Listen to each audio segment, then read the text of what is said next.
halo, apa kabar Anda semua? Assalamualaikum warahmatullahi wabarakatuh. Kembali berjumpa dengan saya, Hersu Benu Arif dari Forum News Network.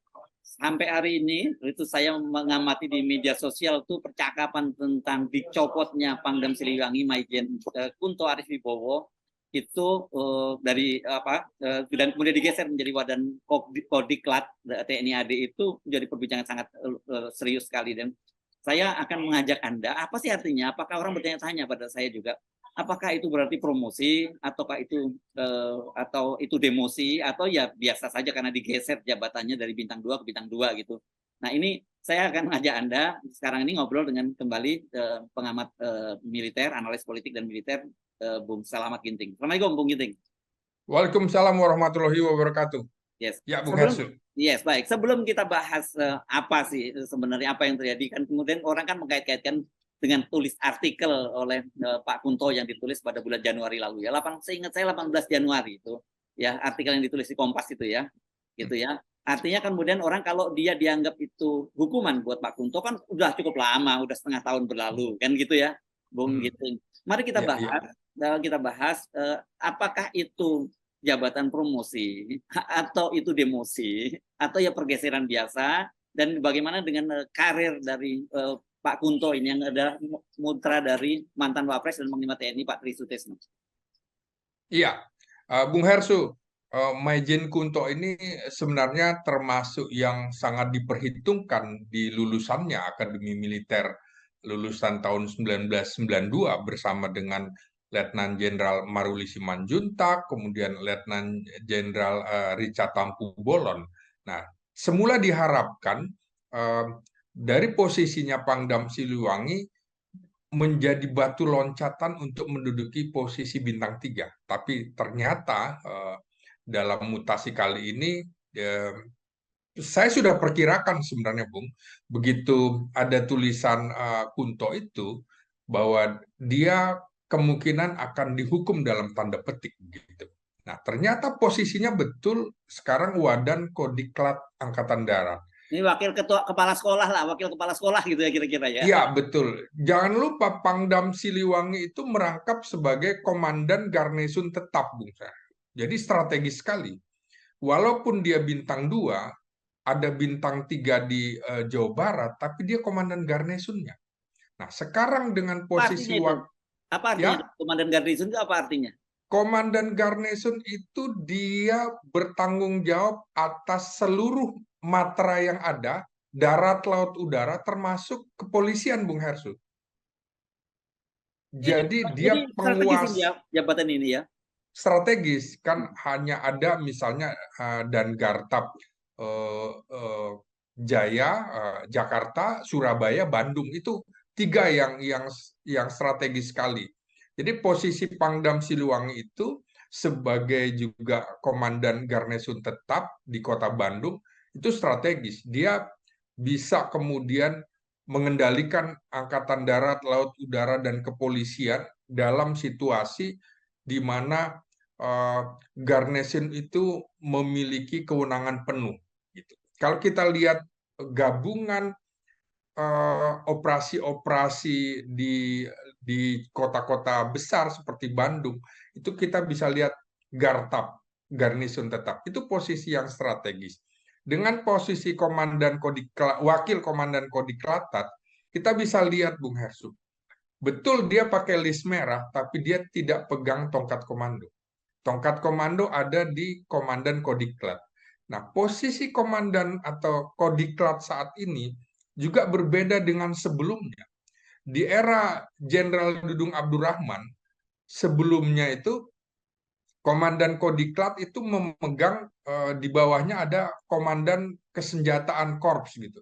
Ada infanteri, kavaleri, armet, arhanud. Tapi setelah validasi organisasi, maka komandan kesenjataan korps itu langsung di bawah Kasat, sehingga posisi komandan Kodiklat ini tidak sestrategis yang dulu, apalagi posisi wakil komandan gitu. Jadi ini kelihatan semacam menurunkan posisi grade dari Kunto. Kita tahu, Bung Hersu, sebelumnya Kunto ini menggantikan posisi Agus Subianto yang dari Pangdam Siliwangi naik menjadi Kepala Staf Angkatan Darat gitu.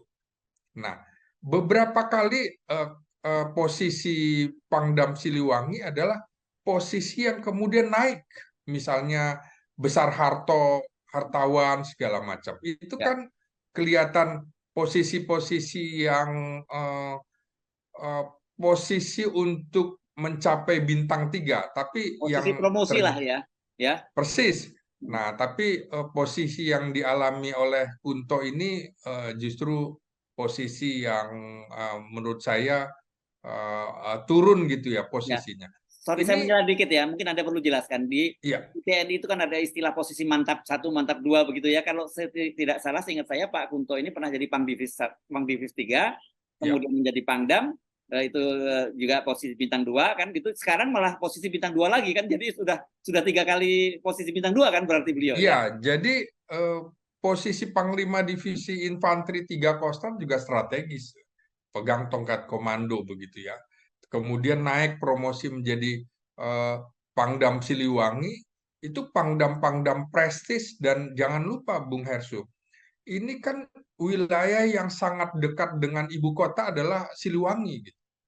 Dalam setiap peristiwa-peristiwa politik, misalnya 98 dan lain-lain, atau 74, di mana ada konflik elit militer segala macam, peran Kodam Siliwangi itu sangat besar sekali. Jadi bisa dibilang kemudian mengapa ada pernyataan-pernyataan Kunto tentang, Kunto sebenarnya hanya bicara tentang etika. Etika itu menurut saya tidak menyalahi aturan, dalam pengertian semua orang harus memegang etikanya masing-masing.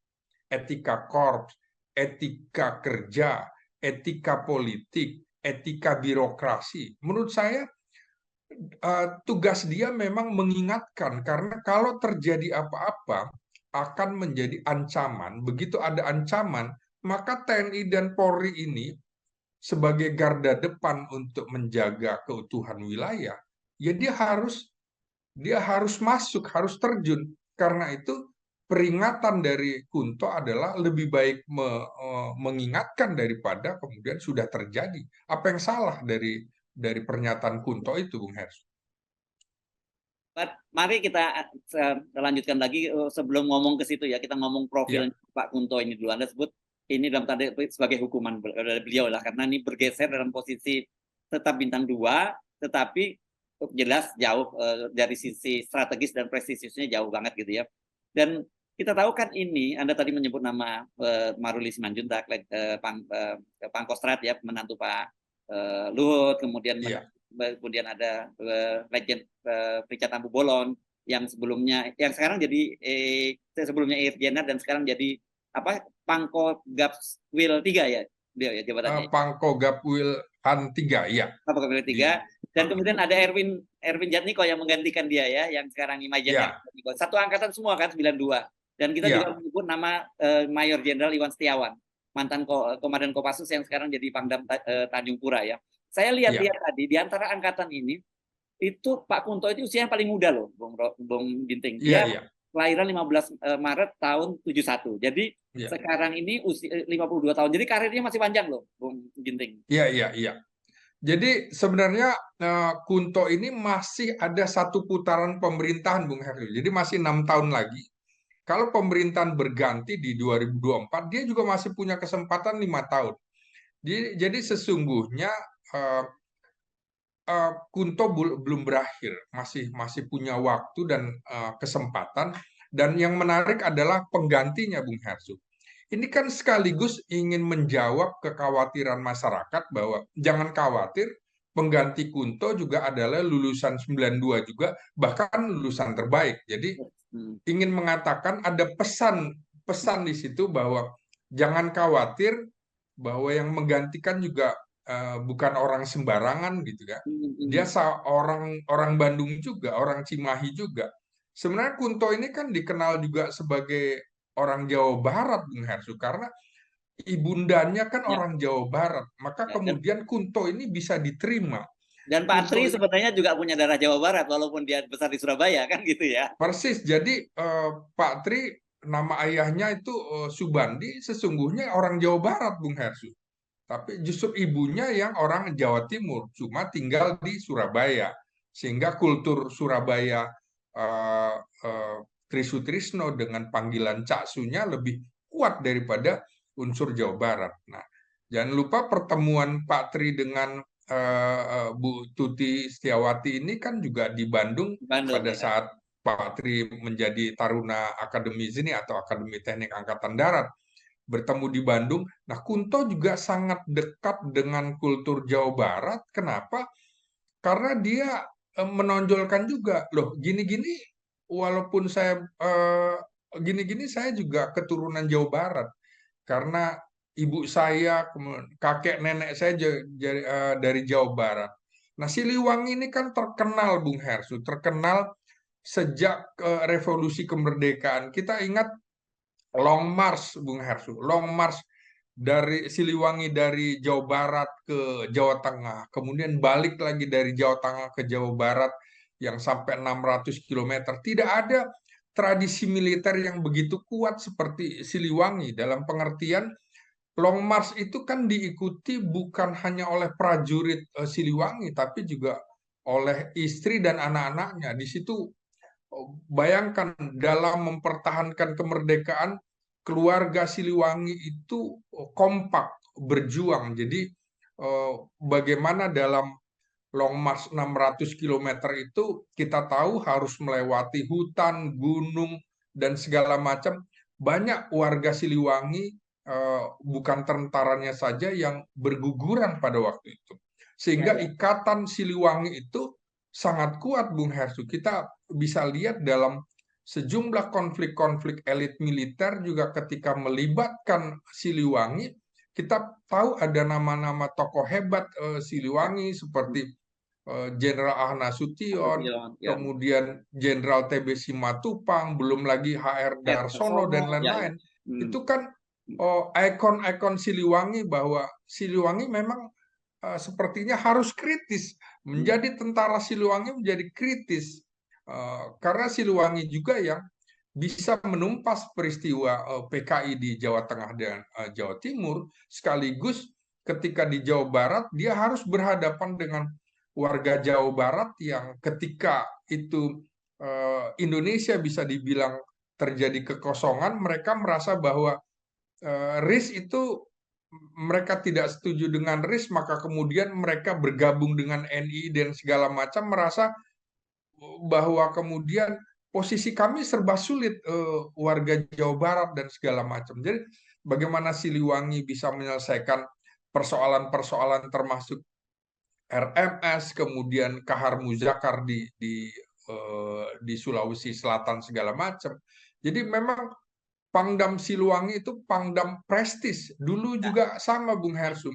Dan jangan lupa Ketika juga kan pasukan Komando Khusus TNI Angkatan Darat embrionya dari Siliwangi juga kan gitu ya. persis, Ya. itu kan dari Kesko 3 Siliwangi, dan mayoritas eh, personil dari Kostrad juga diambilnya juga dari Siliwangi, Bung Hersu, karena yang paling banyak bukan dari Kodam Diponegoro atau Kodam Brawijaya. Ini jadi memang divisi yang elit, sehingga ketika ada peristiwa Kunto seperti ini, orang selalu, kalau orang paham tentang sejarah militer, selalu dikait-kaitkan dengan, wah, ini kok peristiwanya sama dengan peristiwa-peristiwa dulu. Jadi menurut saya eh, Kunto itu sebenarnya mengingatkan bahwa jati diri TNI adalah jati diri rakyat yang harus diingatkan, karena kalau kemudian terjadi kecurangan, artinya eh, keluar dari etika. Saya kira pernyataan Kunto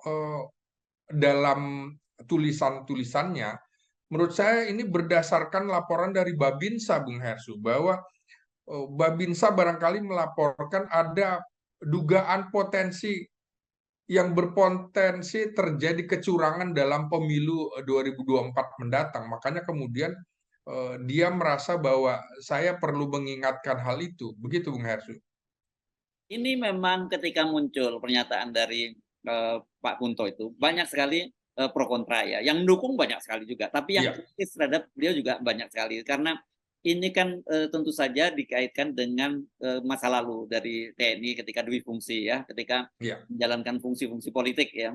Nah itu yang banyak para penggiat sipil, aktivis masyarakat sipil khawatir dengan pernyataan dari Pak Kunto. Tapi bagaimana sih Anda melihat ini menetapkan persoalan itu ketika dia bicara tentang kekhawatiran dia terhadap etika politik yang sudah hilang di kalangan politisi, yang harusnya lembaga politik itu kan kita tersirat begitu ya, lembaga politik yang harusnya bisa menciptakan situasi yang kondusif buat bangsa justru malah menjadi semacam provokator, dan karena itu dia menyimpulkan ya kalau begini TNI tidak tinggal diam, kan itu kira-kira yang dipikirkan oleh beliau ya. Persis Bung Hersu. Karena itu publik harus mengetahui juga tugas pokok TNI sebenarnya apa sih? Tugas pokok TNI kan tiga ya, menegakkan kedaulatan negara, mempertahankan keutuhan wilayah berdasarkan Pancasila dan Undang-Undang Dasar 45, serta melindungi segenap bangsa dan tumpah darah Indonesia dari ancaman dan gangguan terhadap keutuhan bangsa dan negara.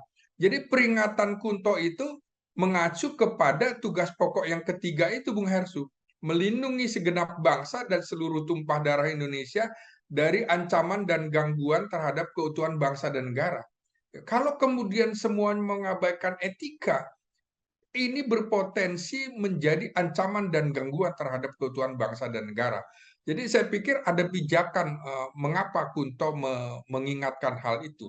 Belum lagi kalau kita mengacu kepada Sabta Marga, marga pertama kan jelas kami warga negara Kesatuan Republik Indonesia yang bersendikan Pancasila. Kalau bicara Pancasila, berarti bicara ketuhanan yang Maha Esa. Di situ ada moral gitu, ada moral ketuhanan, kita nggak boleh curang gitu. Nah, ini kan sama dengan di marga kedua, kami patriot Indonesia, pendukung serta pembela ideologi negara yang bertanggung jawab dan tidak mengenal menyerah. Dan dia merasa bahwa itu harus bertanggung jawab dan tidak mengenal menyerah, maka dia merasa perlu itu mengingatkan gitu. Ini kan sama dengan uh, bagaimana Jenderal Sudirman mengingatkan kepada Soekarno, kepada Hatta, kalau kami ikut menyerah seperti presiden dan wakil presiden, maka negara ini nggak ada. Oh, ini Jadi ketika peristiwa agresi Belanda ya di Jogja. persis, jadi itu sikap. Jadi itulah yang ditunjukkan Kunto juga pada marga ketiga, kesatria Indonesia yang bertakwa kepada Tuhan Yang Maha Esa serta membela kejujuran dan kebenaran serta keadilan. Apa yang salah, Bung Hesu? Jadi menurut saya dia mengacu pada tugas pokok TNI dan juga Sabta Marga TNI dari tiga marga yang saya sebutkan juga itu jelas bahwa dia mengacu ke situ dan dia Bayangkari, merasa bahwa sebagai Bayangkari negara dan bangsa Indonesia dia harus mengingatkan itu. Apalagi kemudian di marga kelima kan katanya harus memegang dan taat gitu, serta menjunjung tinggi sikap kehormatan.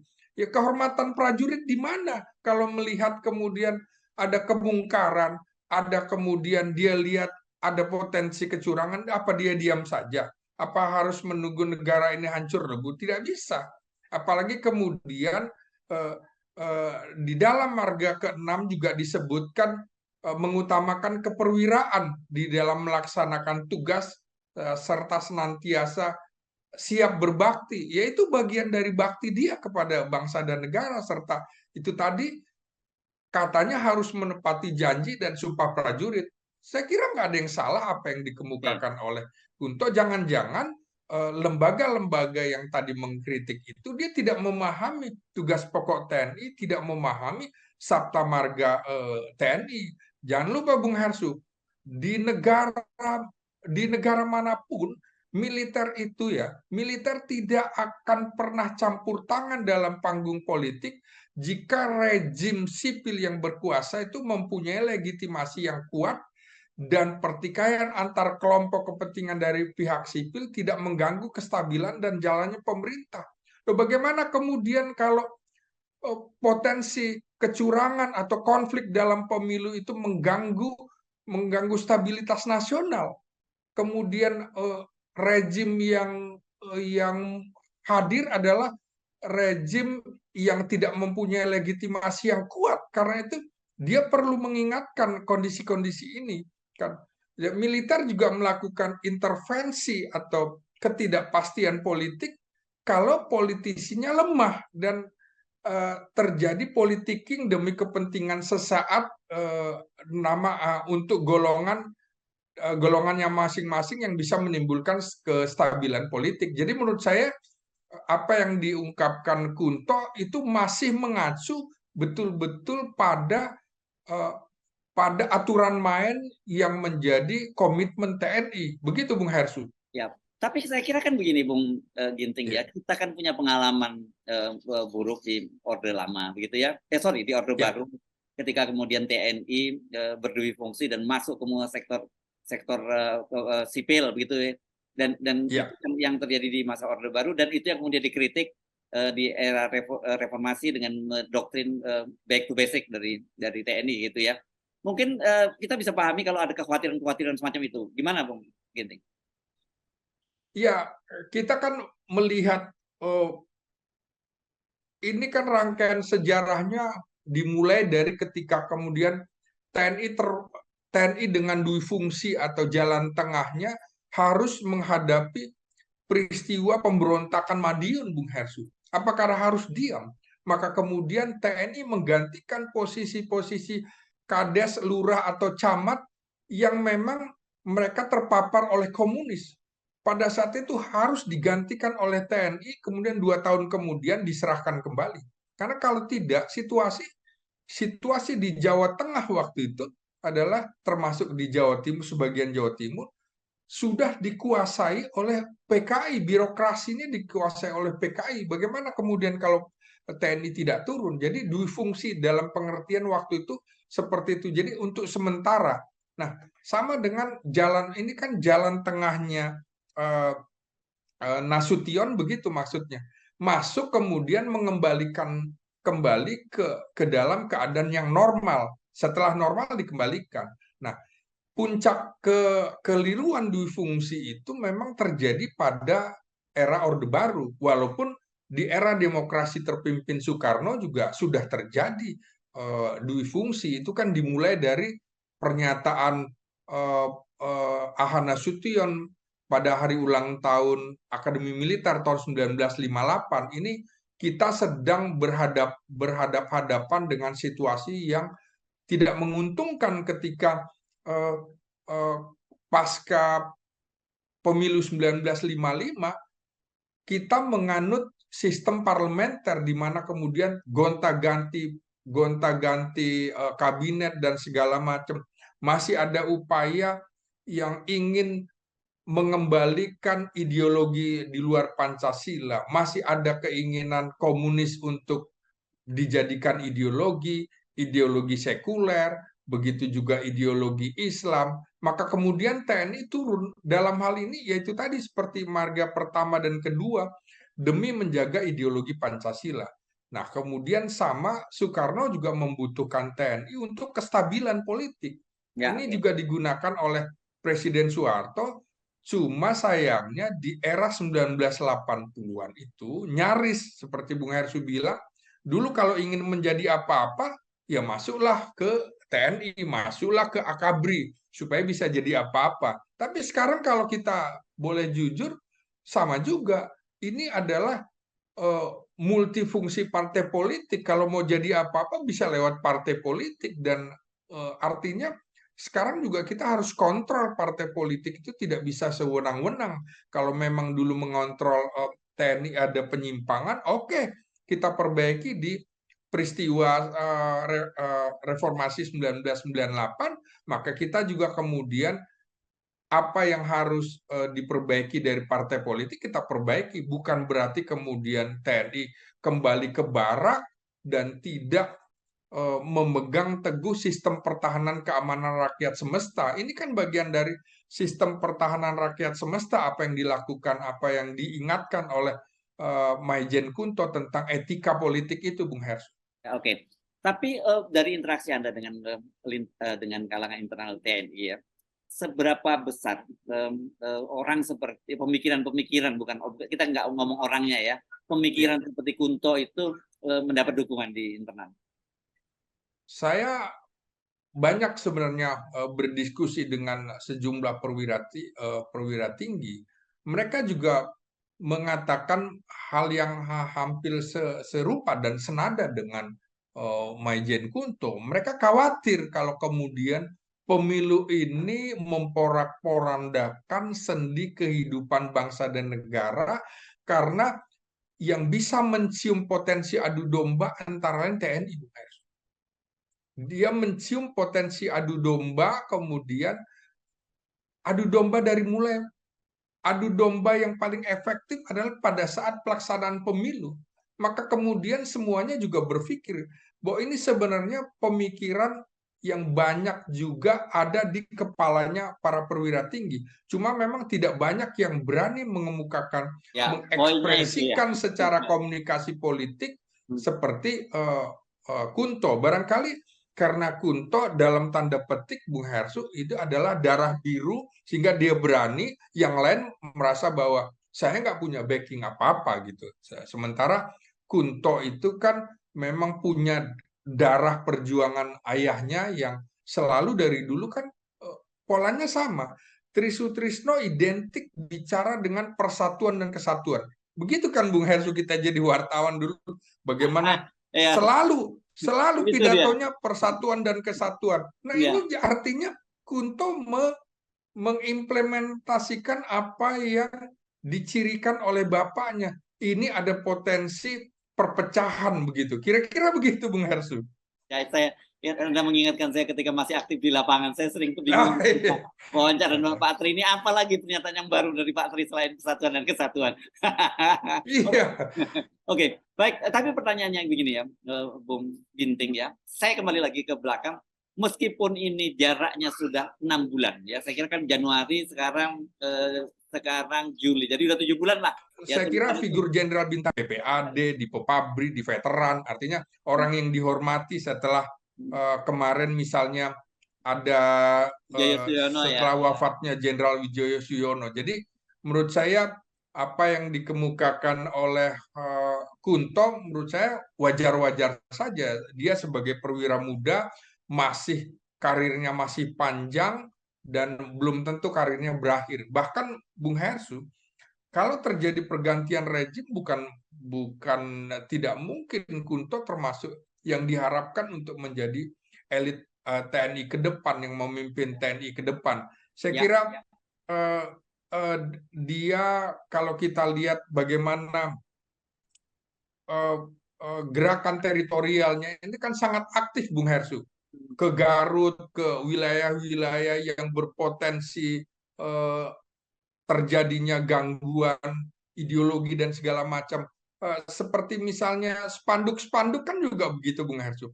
Kalau ada penyimpangan anggota TNI, lapor ke dia.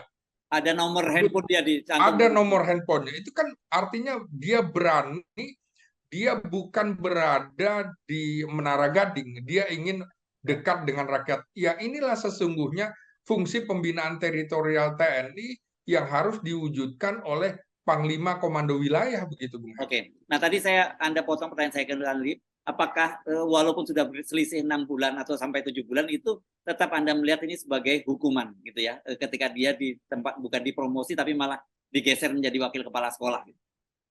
Ya, saya kira ya mungkin waktu itu dia dianggap agak cepat juga, Bung Hersu, menjadi Pangdam Siliwangi. Sementara kalau kita lihat sekarang masih banyak lulusan-lulusan yang seangkatan dengan Kasat yang baru menjadi Pangdam. Jadi sebenarnya waktu itu kan memang masuknya Kunto menjadi Pangdam Siliwangi ketika eranya Panglima TNI masih Andika Perkasa. Saya melihat juga ada korelasi.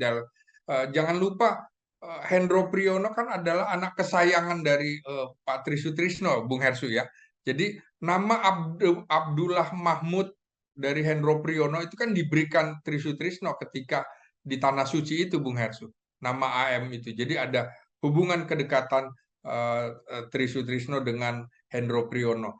Tapi saya melihat sekarang pergantian 7 Pangdam ini adalah wujud konsolidasi organisasi yang dilakukan oleh Kasat. Ini firm bahwa para pangdam sekarang ini adalah yang memang dekat atau bisa terkoneksi dengan Kasat Jenderal Dudung Abdurrahman. Kenapa Bung Hersu?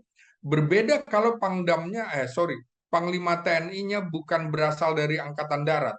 Kalau dari Panglima TNI-nya dari Angkatan Darat, kemudian eh, pasti dengan Kasat ada slack gitu, karena masing-masing ingin menempatkan orangnya sebagai pangdam. Ini saya kira dengan posisi Panglima TNI yang diduduki oleh Laksamana Yudo Margono dari Angkatan Laut, saya kira Yudo juga akan memberikan kewenangan penuh kepada Kasat untuk memilih orang-orangnya sebagai pangdam. Jadi ini menurut saya konsolidasi organisasi Angkatan Darat menjelang pemilu. Dan ini penting sekali, apalagi posisi Panglima Kodam di sejumlah tempat yang strategis. Dan kalau saya lihat, saya membacanya, dari 15 Kodam itu, 8 itu masih tetap dipegang oleh background Kopassus. Kemudian ada Kodam Sriwijaya dari Kavaleri, Kodam Siliwangi dari Kavaleri, Kodam Udayana dari Zeni, Kodam Hasanuddin dari Armet. Jadi ada pembagian terhadap kop-kop besar untuk juga memegang posisi ini. Kalau di eranya Andika kan kelihatan dominasi Kopassusnya sangat kental sekali, dan ini kita lihat beberapa angkatan Jenderal Dudung Abdurrahman juga masuk di posisi seperti Kodam Patimura dan lain-lain, termasuk Irjen Angkatan Kodam Darat. Kasuari. Ya. Unik nih Bung Hersu, Ilyas Alamsyah Harahap tampil lagi menjadi Pangdam Kasuari. Padahal waktu itu kita ingat eranya Gatot Nurmantio menjadi digantikan oleh Panglima TNI Hadi Cahyanto. Ini diganti pulang dari Tanah Suci diganti sebagai Kabais. Ini menarik Bung Hersu. Ya. Kita bahas di lain kesempatan ya. Terima kasih atas perbincangan ini. Ya. Assalamualaikum warahmatullahi wabarakatuh. Waalaikumsalam warahmatullahi wabarakatuh.